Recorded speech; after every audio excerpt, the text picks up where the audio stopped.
안녕하십니까, 김형륜 목사입니다. 저는 지난 한 주간에 걸쳐서 히브리서 6장 4절과 5절의 말씀을 나누었습니다. 오늘은 결론 부분으로 6절에 있는 말씀을 드리고 싶은데요.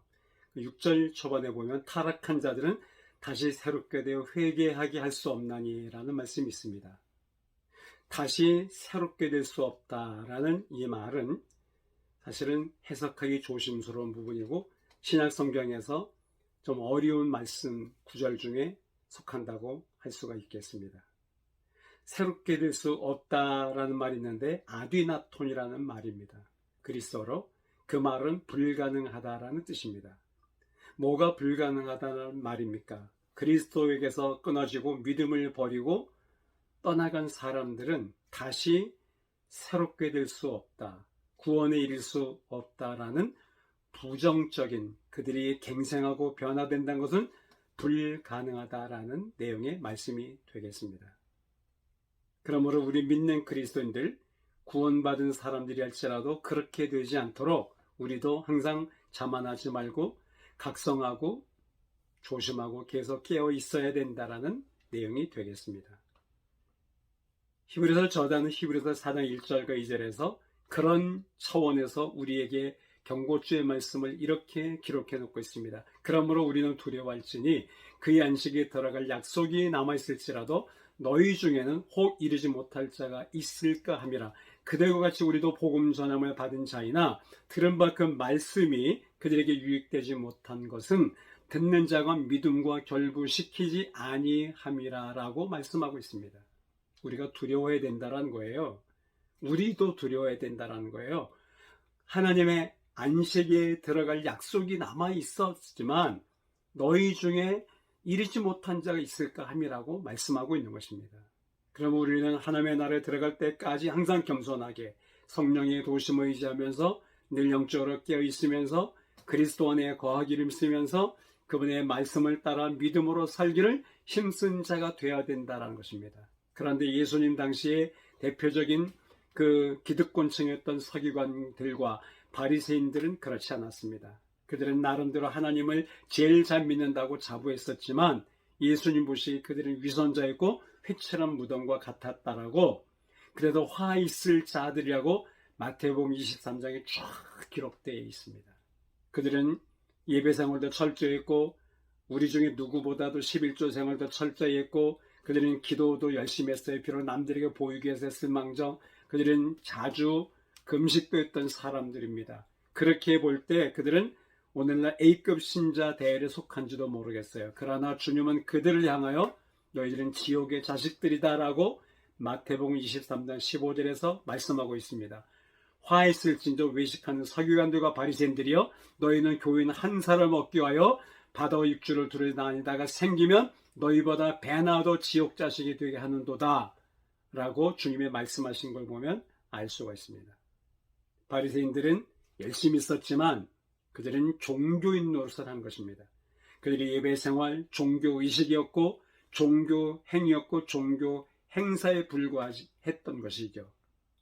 오늘날 21세기의 바리새인들이 되지 말라라는 거예요. 물론 우리가 열심히 주님을 섬기고 예배와 필요되면 금식도 해야 되고 11조 생활 철저히 해야 되고 기도 생활 많이 해야 되는데 그것이 정말 구원의 감격 속에서 하나님이 우리에게 주신 은혜의 그 사랑과 영생의 소망과 내세의 소망 때문에 저절로 우러나서 해야 되는 것이지 어떤 의무감에서 혹은 어떤 벌 받을까봐 혹은 눈치를 보고 남에게 보이게 한다면 그것은 바리새인과에 다르지 않다는 것이죠. 그런데 바로 히브리서 6장 4절 5절에서 제가 지난 한 주간 말했던 대로 하늘의 비침도 받았고 또 하늘의 은사도 맛보았고 성령의 참여받도 되었고 하나님의 선한 말씀도 맛보았고 내세 능력을 맛보았음에도 불구하고 타락한 자들이 있었다는 것이죠. 타락할 수 있었다는 것이죠. 그들은 진정으로 구원받은 사람들이라고 볼 수는 없는 것입니다. 그래서 히브리서 6장 1절과 2절에서 이미 히브리서 저자는 경고를 하고 있었던 것이죠. 오늘 제가 이제 결론 삼아 드릴 말씀은 히브리서 6장 6절의 말씀인데 타락한 자들은 다시 새롭게 되어 회개하게 할 수 없는 이는 예수 그리스도를 다시 십자가에 못 박고 현저하게 욕을 보임이라 라고 말씀하고 있습니다. 현저하게 욕을 보인다는 말이 그리스어로 파라데이크마라는 말인데 치욕을 드러낸다라는 뜻이에요. 치욕을 드러낸다.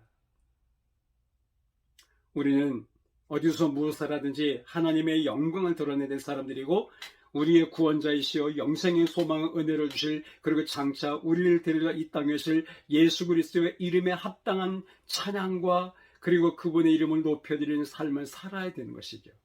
치욕이 아니라 우리는 구원의 감격 속에서 예수님의 이름을 드러내야 되고 부활하신 주님, 다시 오실 주님, 영생의 소망을 우리에게 주신 주님, 그 주님을 높여드리는 삶을 살아야 되겠다는 것입니다. 그런데 그렇게 살지 못하고 그리스도에서 끊어지고 은혜에서 떨어지고 믿음을 버리고 영적 나락으로 떨어져 타락한 자가 나온 것이죠. 물론 그들은 진정으로 구원받았지 않기 때문에 그랬던 것이죠. 너희가 그렇게 되지 않도록 두려워하고 주의하라 라고 히브리서 저자를 통해서 말씀하고 있는 것이죠. 초창기에 그리스도인 가운데 그들이 잠시 주님을 믿었다가 다시 유대주의로 돌아가고 율법주의로 돌아가고 이전 생활로 돌아가 버린 그 사람들처럼 되지 않도록 너희가 항상 깨어 있어라. 그리고 항상 그리스도의 십자가와 부활을 증거하는 삶을 살아라. 예수 이름을 높여드리라. 하나님의 영광을 드러내라. 라는 말씀이 되겠습니다. 바로 당신과 제가 그렇게 되길 원하고 그리고 다른 모든 사람들에게도 이런 사실을 알리고 전하며 격려하고 권면하기를 바랍니다. 그렇게 되기를 바라는 마음에서 오늘도 살아 역사하시는 예수 그리스도의 이름으로 사랑과 축복을 보냅니다. 행복하십시오.